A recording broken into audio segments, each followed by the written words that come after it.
The Canadian housing crisis, it's shifted tone recently. The stories of high record inventory on the market, coupled with developers unable to offload newly completed homes, appears to tell us that there's lots of homes available. But it only takes a quick look one step deeper to realize that most of those homes are just tiny condos. They are studios and one bedrooms, often under 500 square feet in size, and still priced over $1,000 a foot. Those are not family homes, and they're not what an increasing amount of Canadians want to live in. So the shift that's taking place is not that there's a housing crisis, it's that there's a family-sized housing crisis. That is one of the multitude of problems within Canadian housing today. So I wanted to share 8 ideas on how to potentially work towards fixing Canada's housing crisis, with the hopes that this will further the conversation and shift the focus from problems to solutions. Being a top 1% realtor in Vancouver, I hear a lot of stories from families that are looking to buy a home that suits all of their needs and that they can comfortably afford. With Vancouver being the most expensive city in all of North America, the challenges are real and they are faced by thousands upon thousands of people. So let's start the conversation about how to materially work towards a solution. Because a country that offers affordable homes that people truly want to live in sounds like a great place to me. So first up is that we actually have to acknowledge the need for family-sized housing. Canadian housing policy, it currently suffers from a sort of one-size-fits-all approach that treats a studio apartment the same as a family-sized home.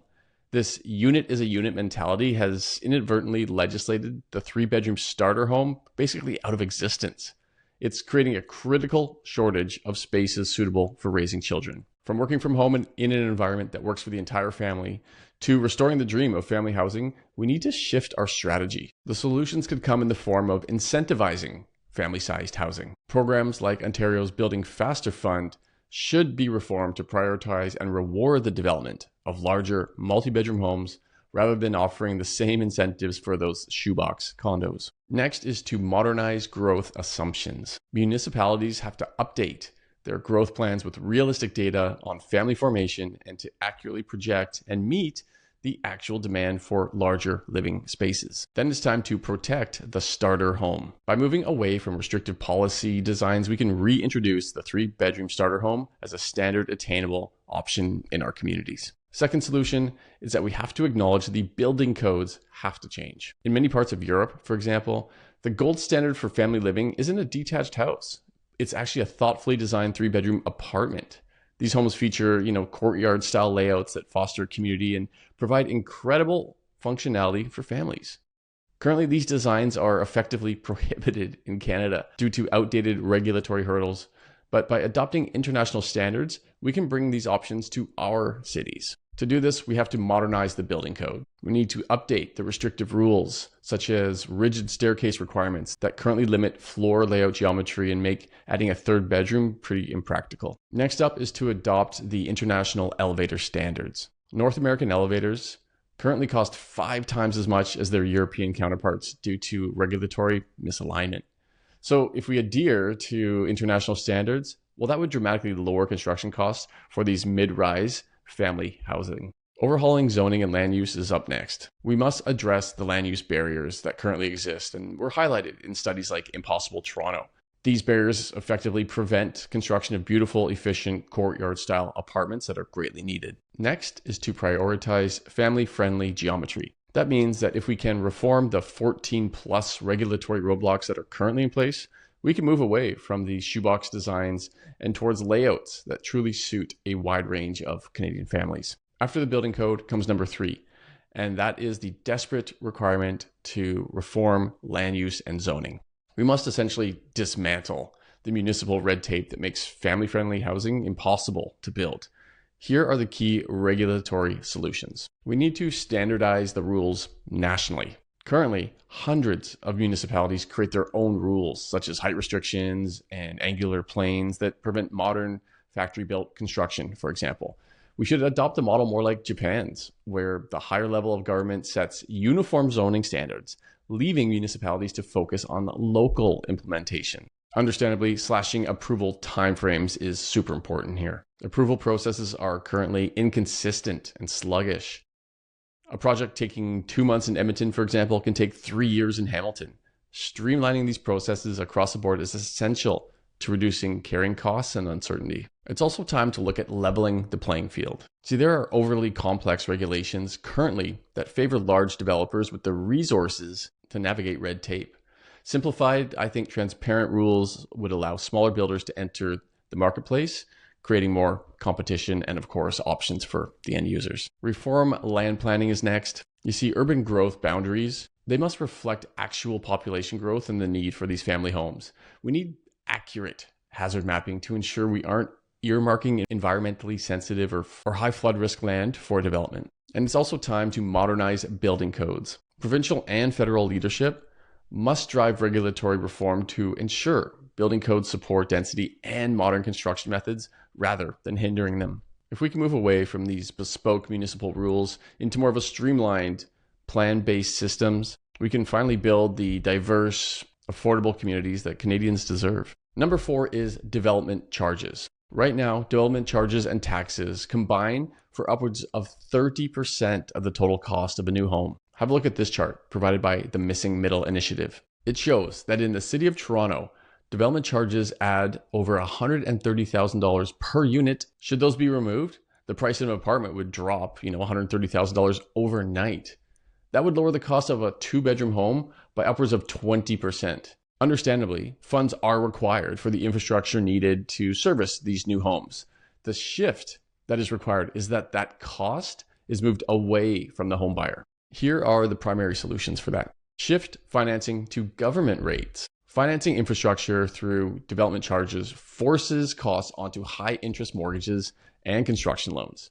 So instead, we should use government debt at obviously lower bond rates and repay it through dedicated revenue streams like water bill surcharges, saving billions in interest annually. Next is something called the direct-to-buyer model. For homeowner projects, treat development charges like HST, paid by the buyer at the end.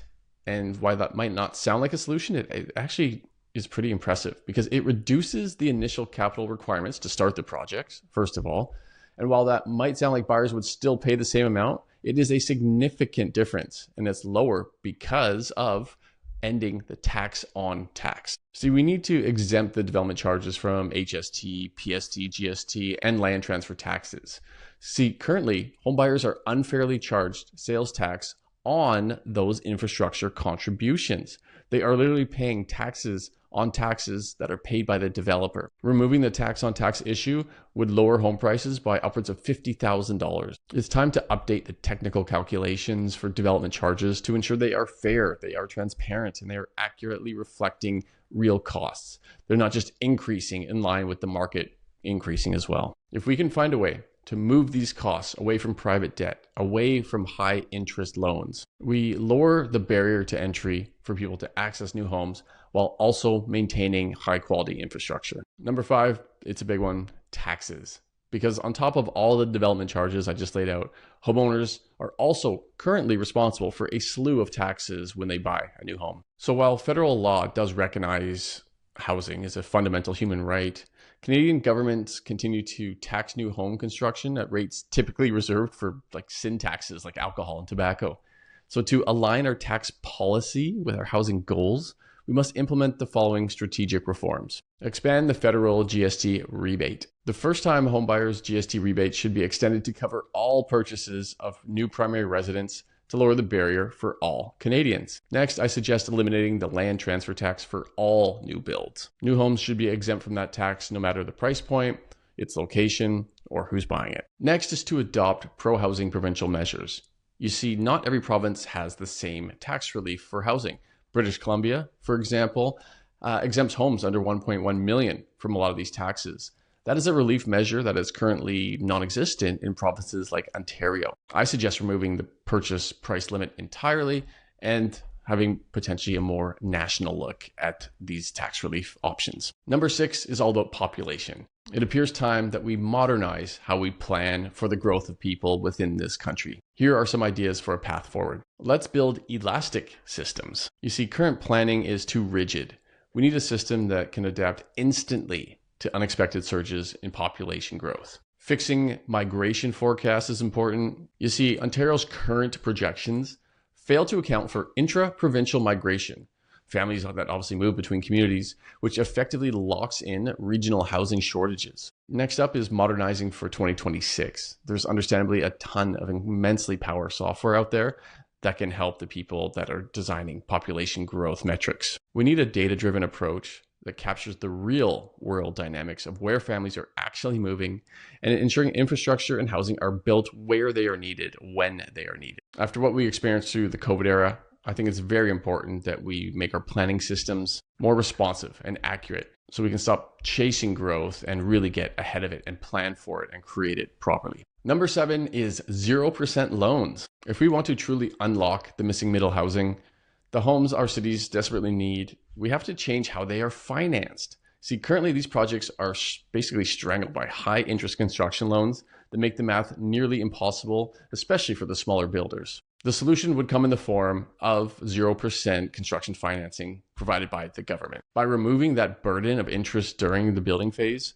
we instantly lower the break-even point for new housing and allow smaller and medium-sized developers to build a lot more. And this would actually create a reinvestment cycle. You see, after the initial loans are repaid, that capital can be rolled into the next build, creating a self-sustaining engine for more missing middle housing to come to market. By shifting that sort of financial burden from the private debt to public investment, we can finally make family-friendly density the most attractive option for builders and buyers alike. Last but not least is number 8, government focus. One of the greatest challenges that we see in housing right now is a lack of clear direction. It remains unclear whether our government is building a nation of lifelong renters or one where middle-class home ownership is truly attainable. Without a defined objective, even the most expensive policies lack purpose. To help fix our housing system, we must demand these 3 things from our leadership. Define that clear vision, right? Governments must explicitly state their goals. Is it to prioritize rental stability, restore the path to home ownership? Both. Policy for one looks very different than policy for the other. Next is concrete targets. Programs like Build Canada Homes currently lack the metrics and performance indicators needed to measure success 5 years down the line. We know that one basically imploded. It was a failure. And I think it was for reasons like not having milestones shared with the public. And it's always time for radical transparency. For 2026, our goal is to see governments provide real-time reporting of their performance against their goals, allowing Canadians to see exactly what is being accomplished. We can't manage, but we don't measure. By establishing a transparent framework with defined milestones, we can go from guessing at policy to executing a strategy that actually delivers homes for Canadian families. So what's your take? What do you think about these potential solutions? And definitely in the comments, let me know which ones I've missed. While it may seem like a far-off dream for affordable homes to come to our country, I think it is still an important dialogue to have. All the doom and gloom videos out there, they get the views. But the facts suggest that it might be time for us to be irrationally optimistic on what we can achieve together in Canadian housing. Please share your thoughts, your ideas, your comments on how we can help continue to fix Canadian housing. Thanks as always for watching. I hope you found today's episode insightful. If you want to know anything about Vancouver real estate, I'm your guy. Please reach out. All my contact information is below. Thanks and take care.